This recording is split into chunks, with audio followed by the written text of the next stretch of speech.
मर्यादा। माँ, कल मैं और कंचन घूमने जा रहे हैं। किसी को कोई काम है तो आज ही बता दीजिए। उसी पल ड्राइंग रूम का माहौल ऐसे बदल गया जैसे किसी ने शांत पानी में पड़ा पत्थर फेंक दिया हो। सोफे पर बैठी उसकी छोटी बहन सीमा ने एक पल गवाए तेज आवाज़ में कहा, मैं भी साथ चलूँगी। आखिर मैं आपकी बहन हूँ, मुझे छोड़कर कैसे चले जाओगे? लेकिन इस बार अनिरुद्ध ने बिना हिचकिचाहट, बिना किसी डर के सबके सामने साफ शब्दों में कहा, नहीं सीमा, इस बार सिर्फ मैं और कंचन ही जाएंगे। शादी के बाद से हम दोनों कभी अकेले कहीं नहीं गए। अब हमें किसी की इजाज़त नहीं चाहिए।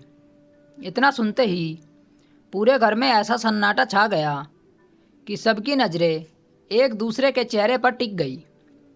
कंचन रसोई से चाय लेकर बाहर आ रही थी।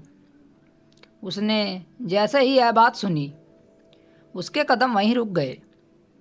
उसे जैसे यकीन ही नहीं हुआ कि आज पहली बार उसका पति बिना किसी डर के उसके लिए इतना खुलकर बोल रहा है।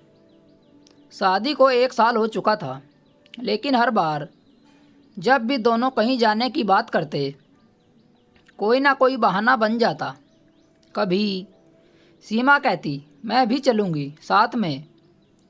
कभी सास शोभा जी कह देती, घर का काम कौन करेगा। और कभी खुद अनिरुद्ध माहौल ख़राब होने के डर से बात वहीं ख़त्म कर देता था। लेकिन आज उसके चेहरे पर एक अलग ही आत्मविश्वास था। सीमा के होठ सिकुड़ते हुए कहा, वाह भैया, शादी के बाद तो बहन की कोई कीमत ही नहीं रही। पहले तो हर जगह मुझे साथ ले जाते थे, अब भाभी आ गई तो मैं बोझ लगने लगी हूँ। उसकी आवाज़ इतनी अच्छी थी, ऊंची थी कि रसोई में खड़ी माँ भी बाहर आ गई। उन्होंने आते ही पूछा, क्या हुआ? इतनी बहस क्यों हो रही है तुम दोनों में? सीमा ने तुरंत बात को अपने हिसाब से घुमा दिया।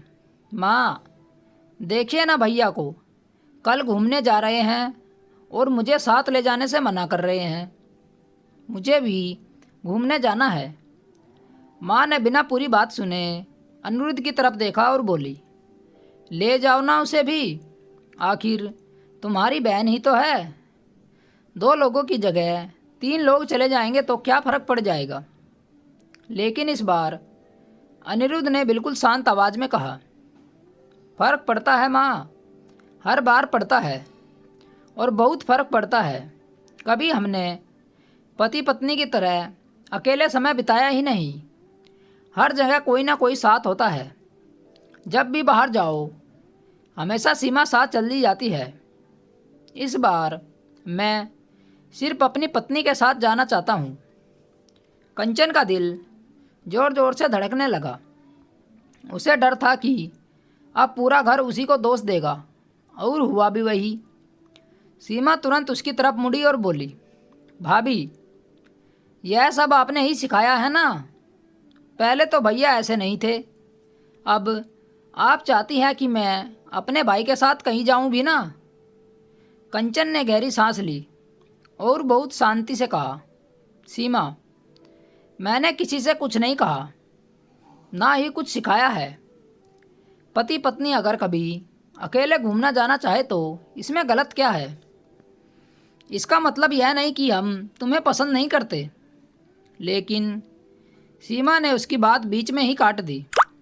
मतलब साफ है भाभी, आपको मैं पसंद नहीं हूँ, इसलिए यह सब कर रही हैं। तभी तो हर बार मुझे अलग करना चाहती हैं। अनिरुद्ध ने तुरंत बीच में आकर कहा, बस सीमा, एक भी गलत बात कंचन के लिए मत कहना। यह फैसला मेरा है, किसी ने मुझे मजबूर नहीं किया। अगर मैं अपनी पत्नी के साथ अकेले कहीं जाना चाहता हूँ तो इसमें किसी को परेशानी क्यों हो रही है? अनिरुद्ध की यह बात सुनकर सीमा का चेहरा गुस्से से लाल हो गया। उसने पहली बार महसूस किया कि इस बार उसका भाई पीछे हटने वाला नहीं है। वह उसकी बात नहीं मानेगा। उसने माँ की तरफ देखा, फिर कंचन को कहा और मन ही मन तय कर लिया कि अगर वह इस सफ़र में साथ नहीं जा सकती तो वह इन दोनों को भी चैन से घूमने नहीं देगी। रात का खाना तो सबने एक ही मेज पर खाया, लेकिन पूरे समय ऐसा लग रहा था जैसे घर में कोई बड़ा तूफान आने वाला हो। सीमा जानबूझकर बार बार यही बात छेड़ रही थी। कुछ लोग तो शादी के बाद अपने ही लोगों को भूल जाते हैं। उसकी हर बात का इशारा कंचन की तरफ था, लेकिन इस बार अनिरुद्ध बिल्कुल चुप नहीं रहा। उसने थाली एक तरफ रखते हुए कहा, अगर बात करनी है तो सीधे करो, ताने मत मारो। मैं सब समझ रहा हूँ सीमा। सीमा ने भी बिना देर किए जवाब दिया, सीधी बात ही तो कर रही हूँ भैया। जब भी आप कहीं जाते थे मुझे साथ लेकर जाते थे। अब अचानक ऐसा क्या बदल गया कि मैं आपके साथ जाने लायक नहीं रही। अनिरुद्ध ने शांत लेकिन मजबूत आवाज़ में कहा, बदला सिर्फ इतना है कि अब मेरी शादी हो चुकी है। अब मैं सिर्फ तुम्हारा भाई नहीं हूँ, किसी का पति भी हूँ। हर रिश्ते की अपनी जगह होती है। तुम मेरी बहन हो और हमेशा रहोगी, लेकिन मेरी पत्नी के साथ कुछ पल सिर्फ हमारे भी होने चाहिए। इसमें किसी का हक नहीं छीना जा रहा। सीमा ने गुस्से में कुर्सी पीछे खिसकाई और बोली, तो साफ साफ कह दीजिए कि भाभी के आने के बाद बहन की कोई इज्जत नहीं रही। कंचन से अब रहा नहीं गया। उसने पहली बार बिना डरे कहा, सीमा, अगर मैं अपने मायके जाऊं और मेरा भाई अपनी पत्नी को छोड़कर हर जगह सिर्फ मुझे घुमाने ले जाए तो क्या उसकी पत्नी को अच्छा लगेगा? हर रिश्ते की एक गरिमा होती है। इतना सुनते ही सीमा का चेहरा उतर गया, लेकिन उसने अपनी गलती मानने के बजाय और ऊंची आवाज़ में कहा, मतलब अब मुझे रिश्तों का ज्ञान भी आप देंगी? माँ ने तुरंत कंचन को ही टोक दिया, बहू, वह छोटी है, तुमसे उससे बहस मत करो, अच्छा नहीं लगता। अनिरुद्ध ने उसी समय माँ की बात बीच में ही रोक दी। माँ, जब गलती सीमा की है तो हर बार कंचन को ही क्यों चुप कराया जाता है? आज अगर मेरी ये पत्नी अपनी बात रख रही है तो इसमें गलत क्या है? माँ भी कुछ पल के लिए चुप हो गई। उन्होंने शायद पहली बार बेटे को इतना साफ शब्दों में पत्नी के लिए खड़ा होते, उसका साथ देते हुए देखा था। सीमा को लगा कि अब घर में उसकी बात नहीं सुनी जाएगी। उसने उसी वक्त मन बना लिया कि चाहे कुछ भी हो जाए, कल सुबह वह भी तैयार होकर इनके साथ जाएगी। अगर किसी ने रोका तो पूरे मोहल्ले के सामने ऐसा हंगामा करेगी कि दोनों कहीं जा ही नहीं पाएंगे। उधर कमरे में आते ही कंचन ने धीरे से कहा, अगर मेरी वजह से घर में इतना झगड़ा हो रहा है तो रहने दीजिए, हम किसी और दिन चले जाएंगे। लेकिन अनिरुद्ध ने तुरंत उसका हाथ पकड़ लिया और मुस्कुराकर बोला, नहीं कंचन, हर बार तुमने ही समझौता किया है, इस बार कोई प्लान कैंसिल नहीं होगा। कल हम दोनों ज़रूर जाएंगे, चाहे किसी को अच्छा लगे या बुरा लगे। किसी और की वजह से हम अपनी खुशियों में आग नहीं लगा सकते। दरवाजे के बाहर खड़ी सीमा ने यह पूरी बात सुन ली। उसके होठों पर हल्की सी मुस्कान आ गई, क्योंकि उसके मन में अब ऐसा प्लान तैयार हो चुका था जिससे सुबह घर से कोई भी घूमने के लिए नहीं निकल पाएगा। सुबह के 4 भी नहीं बजे थे कि कंचन उठकर चुपचाप रसोई में चली गई। उसने सोचा घर का सारा काम पहले ही निपटा देगी ताकि बाद में किसी को शिकायत का मौका ना मिले। उसने चाय बनाई, नाश्ता तैयार किया, आटा गूँथा और सब्जी भी काट दी। इतने में अनिरुद्ध भी तैयार होकर नीचे आ गया। उसने रसोई में खड़ी कंचन को देखकर मुस्कुराते हुए कहा, देखा, तुम फिर वही कर रही हो। घूमने जाने से पहले भी पूरे घर की चिंता कर रही हो। अब बस करो, काम छोड़ो और जल्दी से तैयार हो जाओ। कंचन कुछ बोल पाती उससे पहले ही सीमा भी पूरी तरह तैयार होकर सूट पहनकर नीचे आ गई। हाथ में छोटा सा बैग था और चेहरे पर पूरा विश्वास कि वह लोग उसे साथ लेकर ही जाएंगे। आते ही बोली, चलो भैया, मैं भी तैयार हूँ, देरी होगी तो घूमने का मज़ा नहीं आएगा। अनिरुद्ध ने बिना एक पल गवाए कहा, सीमा, मैंने कल ही साफ साफ कह दिया था कि इस बार सिर्फ मैं और कंचन ही जाएंगे, तुम क्यों तैयार हुई? सीमा ने हंसते हुए जवाब दिया, आप मना कर देंगे तो क्या मैं मान जाऊंगी?